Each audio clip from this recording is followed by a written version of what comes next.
அனைத்து தமிழ் விருந்தினருக்கும் வணக்கம். இன்றைக்கி பார்த்திங்கன்னா நம்ம சுவையான முட்டை ஆம்லேட்டு காரக்குழம்பு சாப்பிட்றதுக்கு தேவையான பொருள்லாம் எடுத்து வச்சுருக்கோம். பாருங்கள், வெங்காயத்தை நறுக்கிட்டு, தக்காளி பொடி பொடியாக வெங்காயத்தை நறுக்கிட்டு, காயை அலசி வச்சுட்டோம். இப்போ காய்க்கு எடுத்துட்டு காயை ஃப்ரெஷ்ஷான காய் தான் வாங்கிட்டு வந்திருக்கோம். வெங்காயம், தக்காளி, முருங்கை, கத்திரிக்காய், உருளைக்கிழங்கு சீவி வச்சுருக்கேன். இது எல்லாமே பொடி பொடியாக நறுக்கிட்டு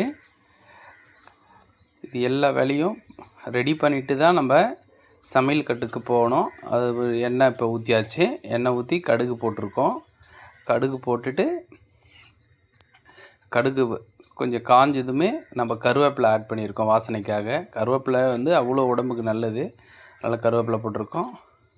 வெங்காயத்தை போட்டு சிறிதளவு உப்பு போட்டிருக்கோம். உப்பு போட்டுட்டு மஞ்சத்தூள் ஆட் பண்ணும்போது அது உடனே நம்மளுக்கு நல்ல ஒரு பொன்னிறமாக வந்துடுது. அதனால் அதுக்கப்புறம் தக்காளி ஆட் பண்ணுறாங்க. தக்காளி ஆட் பண்ணிவிட்டு நல்லா வதக்கிறதுக்கு ஒரு 2 மினிட்ஸ் அதை மூடி வச்சிட்றோம்.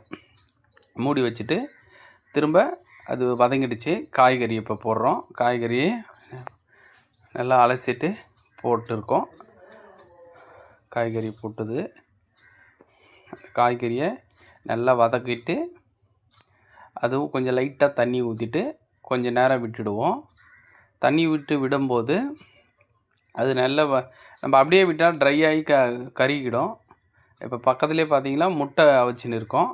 அந்த வீடியோவும் பாருங்கள். அந்த வாசனைக்காக அந்த காரக்குழம்பில் புதினா கொத்தமல்லி கொஞ்சம் தூவி விட்றோம்.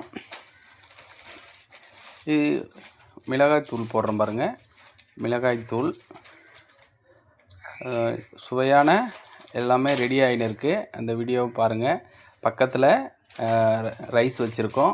முட்டை அவிச்சாச்சு, ரெடியாக இருக்குது. ஆம்லேட்டு அது இல்லாமல் வாங்க சாப்பிடலாம். சூப்பராக அருமையான இன்றைக்கி